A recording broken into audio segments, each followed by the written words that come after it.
that question is that being a mentor, being a person who has walked his path, the person who has seen it all, and who has been through tight situations, who has still maintained his leadership, how do you feel? What are the pros and cons? What are the tight corners? What are the nooks and crannies where you feel the difficulties, yet you have to remain at that standard and stature? How did you make it possible? What are the ingredients of a mentor? آپ نے بہت ہی دلچسپ سوال کیا ہے اور اس کے دو حصے ہیں. ایک ہے واکنگ دی پاتھ اور ایک ہے واکنگ دی ٹاک. یعنی ایک تو ہے رستے کو عملی طور پر سفر کو طے کرتے کرتے منزل بہ منزل آگے بڑھنا. ایک یہ ہے کہ جو کہیں تو پھر وہ کر کے دکھائیں. کیونکہ دنیا میں یہ بات بہت اہم ہے کہ ہم جو کہتے ہیں وہ کرتے نہیں ہیں. اس کی وجہ یہ نہیں ہے کہ ہم جان بوجھ کے ایسا جو کرتے ہیں کہ کہا کچھ اور کیا کچھ اور. ہمیں آتا نہیں, ہوتا نہیں. بعض اوقات ہمیں اس کا عملی طریقہ نہیں آتا. بعض اوقات ہرڈلز ہوتی ہیں, بعض اوقات انویزیبل ہرڈلز ہوتی ہیں. میں ایک بات بتاؤں کہ جب ہم اس دنیا میں آتے ہیں تو اس سے پہلے کہ ہم صحیح باتیں سیکھیں, ہم ماحول سے ایسی باتیں سیکھ لیتے ہیں جو صحیح نہیں ہوتی لیکن عام ہوتی ہیں, جسے ہم نارمل باتیں کہتے ہیں, جو ارد گرد لوگ کر رہے ہوتے ہیں, فیملیئر باتیں ہوتی ہیں, ہمیں لگتا ہے کہ وہ صحیح ہیں پر وہ صحیح باتیں ہوتی نہیں ہیں اور ہم ان کو مرر کر دیتے ہیں. کیونکہ دنیا میں دو طریقے ہیں جس سے انسان سیکھتا ہے. ایک طریقہ ہے کہ بس ایک غیر محسوس طریقے سے اپنے ماحول سے وہ سیکھتا ہے اور ارد گرد جو کچھ بھی لوگ کر رہے ہوتے ہیں وہ کرنے لگتا ہے. اور یہ عام جو کامن سی باتیں ہیں ہم دیکھ کے سیکھ لیتے ہیں. اور اللہ تعالیٰ نے انسان کے دماغ کو ایسا بنایا ہے کہ ہر چیز اسے باقاعدہ نہ سیکھنی پڑے. ارد گرد جو چیزیں ہو رہی ہوتی ہیں جیسے لینگویج ہے, بچے سیکھ لیتے ہیں, ان کو کوئی سکھاتا نہیں ہے. اور گرامر کے رولز بچے روزانہ سیکھ رہے ہوتے ہیں, نئے ورڈز روزانہ 200 کے قریب سیکھ رہے ہوتے ہیں, حالانکہ کوئی انہیں بتاتا نہیں. جہاں اس کے بہت فائدے ہیں کہ ہم مرر کر لیتے ہیں, دیکھ کے سیکھ لیتے ہیں, جہاں اس کے بہت فائدے ہیں وہاں اس کا نقصان بھی ہے کہ بعض اوقات ہم ایسی باتیں سیکھ لیتے ہیں جو کہ سیکھنے کی نہیں ہوتی. تو جو تھوڑا بہت ہم گرو کرتے ہیں اور ٹین ایج میں آتے ہیں, یونیورسٹی میں جاتے ہیں, تو ہم پہلے ہی کچھ علتوں کے ہاتھوں بے بس ہو چکے ہوتے ہیں اور پھر یا تو ہم ایسے ہی گزارا کرتے رہتے ہیں تنگی کے ساتھ, اور یا پھر ہم اپنے معاملات کو درست کرنا شروع کرتے ہیں. تو جہاں آپ نے میری بات کی تو میرے ساتھ بھی ایسا ہی ہوا کہ اچھی باتیں بھی سیکھیں, بری باتیں بھی سیکھیں, اور گرو کرتے کرتے جب میں 20-25 سال کا ہوا تو مجھے لگا کہ کافی ایسی باتیں بھی میں نے سیکھ لی ہیں جو فائدے کی نہیں ہے, لیکن وہ میری عادت کا حصہ ہے, وہ میں انکانشیسلی کرتا ہوں. اور پھر میں نے جب یہ جانا اور دیکھا کہ کیا کیا باتیں ہیں جو کہ مجھے تبدیل کرنی ہے, تو پھر میں نے آہستہ آہستہ اس بات پہ قدم رکھا. اس میں مجھے جو ہے چاروں طرف سے جو مدد مل سکتی تھی, نزدیک یا دور سے, میں نے آگے بڑھ کے وہ مدد حاصل کی. اور میں نے دیکھا کہ دنیا میں نئی ریسرچ کیا ہے عادتوں کے بارے میں, دنیا میں ایسی پیراڈائمز کیا ہیں جو کہ کارآمد ہیں, جو کہ مسلمہ ہیں. اس میں ڈاکٹر اسٹیون کوی کی ایک کتاب آئی تھی 1988 میں, تو وہ ایک بڑا لینڈ مارک تھا, جس میں 7 Habits of Highly Effective People ایک کتاب آئی جو کہ ایکچولی ان کا تھیسس تھا PhD کا, جس میں انہوں نے پچھلے 250 سال میں جو لوگ بھی کامیاب تھے ریٹروسپیکٹولی ان کی عادتوں کا مشاہدہ کیا, اور انہوں نے دیکھا کہ کچھ عادتیں ان کامیاب لوگوں میں بہت فریکوینٹلی نظر آتی ہیں, بار بار نظر آئیں, اور انہوں نے اس کو فریکوینسی کی بنیاد پر جب ان کو ترتیب بار رکھا تو 7 ایسی عادتیں تھیں جو کہ بار بار ان لوگوں میں دیکھنے کو مل رہی تھی جو پچھلے 250 سال میں جنہوں نے نمایاں خوشحالی اور کامیابی اور ترقی حاصل کی. یہ جو 7 عادتیں تھیں ان پہ جب میں نے غور کرنا شروع کیا تو میرے بہت ساری پیراڈائمز چینج ہونی شروع ہوئی, یعنی میرے خیال میں ایک تبدیلی آنا شروع ہوئی.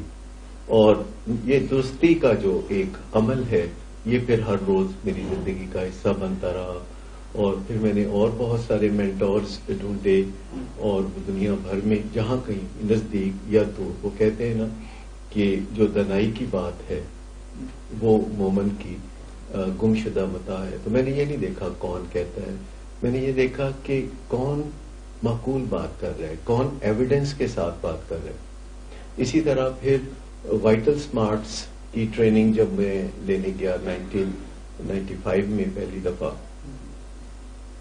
تو وہاں سے میں نے بہت کچھ سیکھا. پھر وہ کمپنی آہستہ آہستہ آگے بڑھتی رہی. پھر میں 2010 میں دوبارہ وائٹل سمارٹس کے ٹریننگ میں گیا، اور کچھ ایسے لوگ تھے جنہوں نے بہت تجربات کیے تھے کہ تبدیلی کیسے لاتے ہیں، گفت و شنید کے ذریعے معاملات کیسے بہتر بناتے ہیں. پھر ایگزیکٹو سکلز کے بارے میں، جو کہ میرے کام کاج میں بھی مجھے ضرورت پڑتی تھی، تو میں نے ایگزیکٹو سکلز پہ توجہ دی.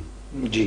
Executive skills actually human skills ہیں، جیسے کہ بات چیت کے ذریعے معاملات کو بہتر بنانا اور سوچ بچار کے ذریعے معاملات کو بہتر بنانا. میں ان کو ہیومن سکلز کہتا ہوں. اس کے علاوہ بھی سکلز ہیں جن سے لوگ کام نکالتے ہیں اور معاملات کو بہتر بنانے کی ایک پسماندہ کوشش کرتے ہیں، جیسے غصے کے ذریعے دوسرے لوگوں کو اپنی مرضی کے سانچے میں ڈالنے کی کوشش کرنا. تو یہ ہیومن نہیں، ان ہیومن سکل ہے. یہ سب ہیومن سکل ہے، کیونکہ یہ دوسرے جاندار بھی ہمارے ساتھ اس اسکل کو شیئر کرتے ہیں کہ دوسرے کو ڈرا کے اپنی مرضی پہ چلانا.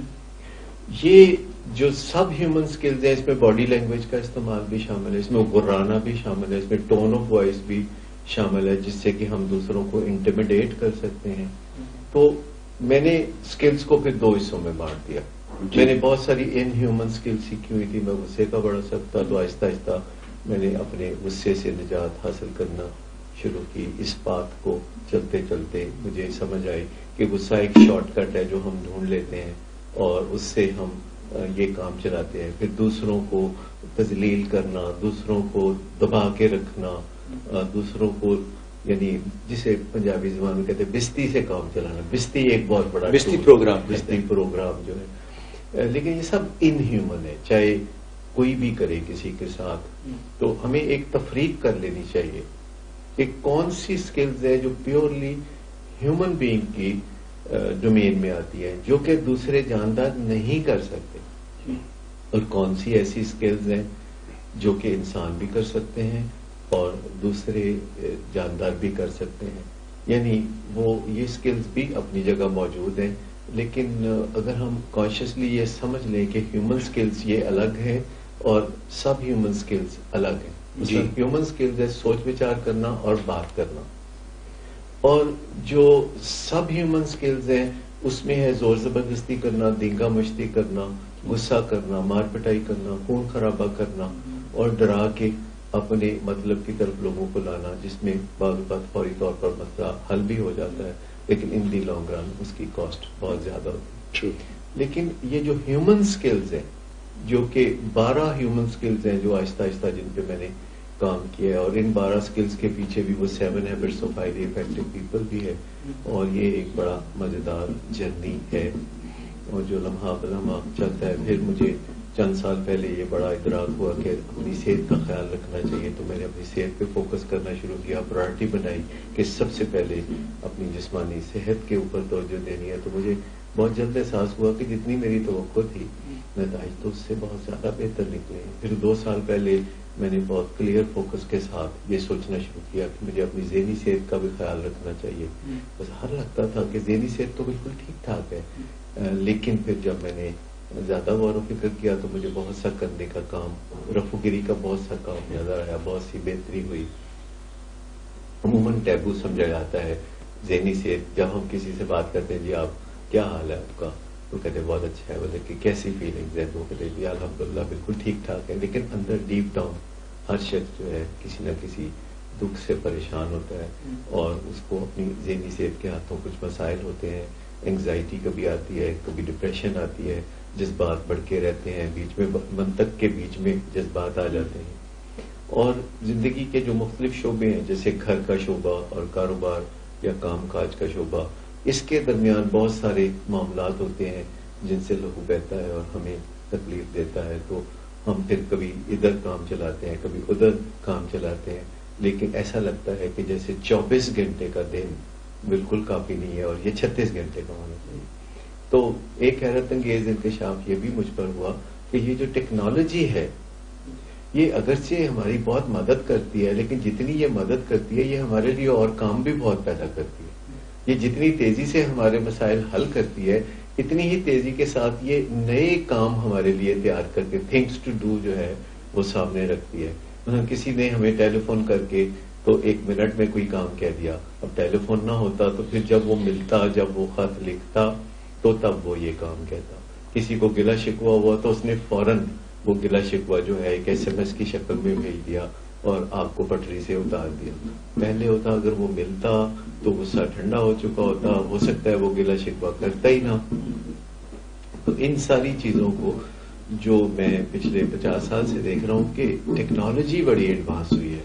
میں نے جو 50s میں 50s کے آخر میں نے ہوش سنبھالا اور 60s کے اوائل سے اب تک میں بڑے غور سے انوائرمنٹ کا جائزہ لیتا ہوں، ماحول کا جائزہ لیتا ہوں تو بہت بہتری ہوئی ہے. دنیا ایک خوبصورت جگہ بنتی جا رہی ہے اور اس کے خوبصورت ہونے کی رفتار بھی تیز ہوتی جا رہی ہے. لیکن ساتھ ہی ساتھ ہمارے اوپر بہت سے دباؤ آتے ہیں. ہمیں اپنے آپ کو اس کے سانچے میں ڈالنا ہوتا ہے، ہمیں تقاضے پورے کرنے ہوتے ہیں، اپنے دل کے تقاضے، دوسروں کے تقاضے. یہ سب کچھ کرتے کرتے وہ جو پاتھ کو ہم کور کرتے ہیں اس میں ساتھ ساتھ اپنی عادتوں کو بھی بہتر بنانے کا ایک سلسلہ ہے جو جاری رہتا ہے.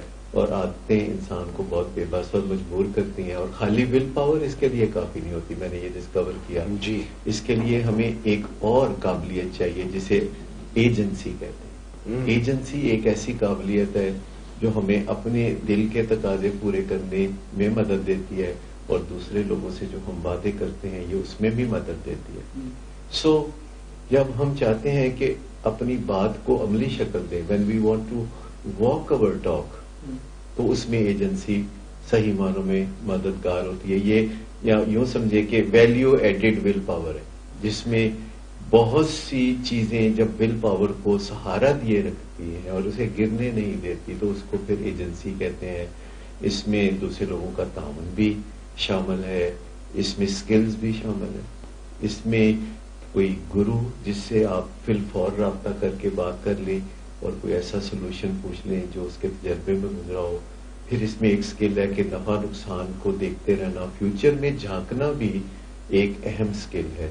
پھر ماحول سے فائدہ اٹھانا، قربتوں اور فاصلوں سے فائدہ اٹھانا، پھر بے جان چیزوں سے فائدہ اٹھانا جیسے کہ انٹرنیٹ ہے. گوگل پہ آپ چلے جائیں، آپ کوئی بھی معلومات حاصل کرنا چاہیں تو آپ کر سکتے ہیں. یوٹیوب پہ جائیں تو وہاں علم کا ایک دریا ہے، آپ تفریح کرنا چاہیں تو وہ بھی کر سکتے ہیں. تو اس کی تو کوئی لمٹ نہیں.